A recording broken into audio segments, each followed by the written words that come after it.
பதை பதைக்க வச்சிடுவே பரிகாரம் கேட்டுவிட்டா பக்கத்துணை நீ இருப்பே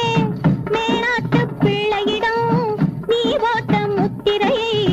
நீ பார்த்து ஆட்டி வச்சா நாள் பார்த்து பூசை செய்வா மாயி மகமாயி மணி மந்திர சேகரியே எங்க ஆயி உமையானவளே ஆஸ்தான மாறிமுத்தே